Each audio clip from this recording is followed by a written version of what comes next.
उत्तर प्रदेश में जैसे एक फर्जी एनकाउंटर हो गया था, तो उसमें सरकारी नौकरी और घर बना के सरकार दिया था और भी बहुत सारा चीज। में भी फर्जी एनकाउंटर होता है तो वहाँ सरकारी नौकरी दिया जाता मिलता है, है, घर बना के दिया जाता मिलता है।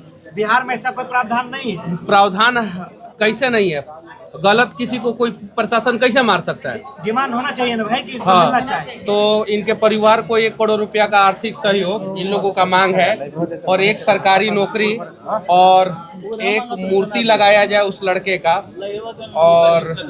और शहीद का दर्जा दिया जाए, और जवैनिया गांव जिसके लिए वो लड़का आवाज उठाता था, उस वहाँ के लोगों को सही जगह विस्थापित किया जाए। वो लड़का कभी भी किसी अधिकारी से मिलता था तो पेड़ देता था, तो कहीं नहीं तो कहीं वो गलत नहीं था। और जब पागल घोषित कर दिया गया था तो उसका एनकाउंटर नहीं होना चाहिए।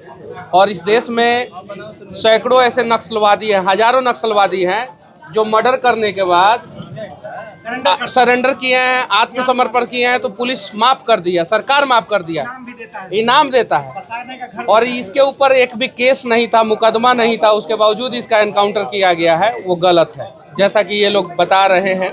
हमारा लड़का एसपीएम के बारे में वही से मर्डर कइल बा, हमारे लड़का के वही से मर्डर कइल बा।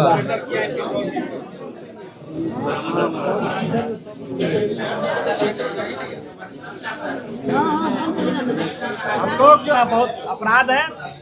पार्टी जो आपने मांग किया है कि 1 करोड़ रुपया, आपके परिवार का आर्थिक हालत बहुत बदतर है, सरकार आपको यूपी के तर्ज पर जहाँ फर्जी इनकाउंटर होता है आपको 1 करोड़ रुपया सरकार दे, किसी परिवार के एक सदस्य को सरकारी नौकरी दे, और सरकार सुनिश्चित करे कि आगे से इस तरह का फर्जी काउंटर नहीं हो राज्य में। तिवारी के पास एसडीएम के खिलाफ कुछ प्रूफ था, खलील खान के पास वीडियो, इसीलिए सब बवंडर मचाया था। उनके पास कुछ प्रूफ था। भरत तिवारी के पास 3 साल से एसडीएम क्यों डाल रहे थे, खुलेआम धमकी क्यों दे रहे थे उनको? कुछ उनके पास प्रूफ था एसडीएम के खिलाफ, इसीलिए खलबली मचा के रखा था, इसीलिए इतना बड़ा कांड हुआ है। तो फिर हम लोग आपके तरफ से सरकार के सामने ये सारी मांगें रखेंगे।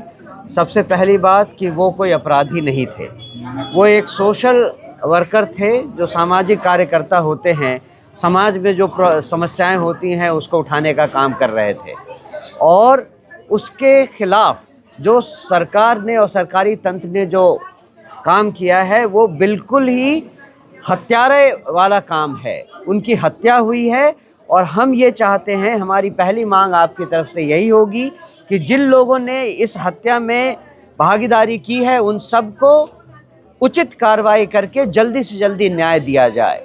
ये तो पहली चीज़ है।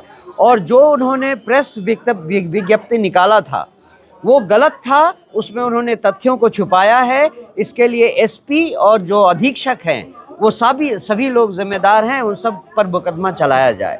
दूसरी बात, अगर पुलिस कहती है कि वो विक्षिप्त हालत में थे या अर्ध विक्षिप्त थे, तो उनके अगेंस्ट जो कार्रवाई की गई, जिस तरह से गोली मारी गई, वो सरासर अन्याय था और हत्या की ही साजिश थी। इस बात की पूरी जानकारी, पूरी खोजबीन होनी चाहिए, और उसके लिए एक स्पेशल टीम का गठन करना चाहिए। ये मांग हम सरकारी तंत्र से करेंगे। उसके अलावा जो किशोर जी ने कहा है कि आपको जो कॉम्पनसेशन मिलना चाहिए, 1 करोड़ रुपया, एक सरकारी नौकरी, उनका एक इमेज जो है वो गांव में लगना चाहिए एज ए सोशल वर्कर, ये सारी चीज़ें सरकार को करना होगा। ये हम आपकी तरफ से मांग करेंगे, ठीक है? सर वहाँ तक तो सर क्लियर है, जो सब क्लियर है, इसीलिए तो जवैनिया गांव